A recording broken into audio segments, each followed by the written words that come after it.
శ్రీగురుభ్యో నమ. వాగర్ధావివ సంపృక్తౌ వాగర్ధ ప్రతిపత్తయే జగతః పితరౌ వందే పార్వతీ పరమేశ్వరౌ. తమ్మునేలు చూస్తే మీకు అర్థమయ్యే ఉంటుంది.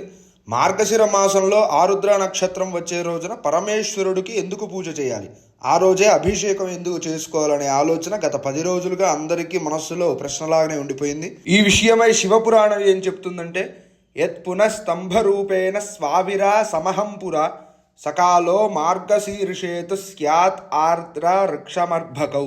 ఈ విషయాన్ని చూస్తే పురాణంలో ఉన్నటువంటి ఇంకొక అంశం గుర్తుకు వస్తుంది మనకి. ఏంటంటే, బ్రహ్మ మరియు విష్ణువు ఇద్దరు గొడవ పడుతున్నటువంటి సమయంలో ఒక అగ్నిస్తంభాన్ని సృష్టించి దాన్ని ఛిన్నం చేయగా 12 జ్యోతిర్లింగాలు ఉద్భవించాయి. అది ఇవాల్టి రోజుగానే మనం భావించాలి. ఆ పై వచనం చెప్పిన తర్వాత పరమేశ్వరుడు ఇలా అన్నారు: ఆర్ద్రాయాం మార్గశీర్షేతు యః పశ్యేన్ మాముమాసఖం మద్బేరమపి వాలింగం సగుహాదపి మే ప్రియ.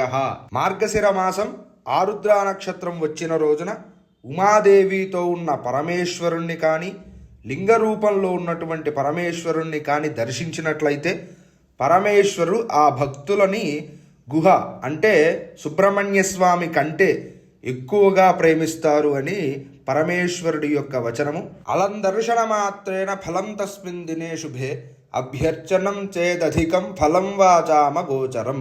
ఇవాల్టి రోజున పరమేశ్వరుణ్ణి కేవలం దర్శనంతోనే ఎన్నో మహత్తరమైన ఫలితాలు పొందవచ్చు.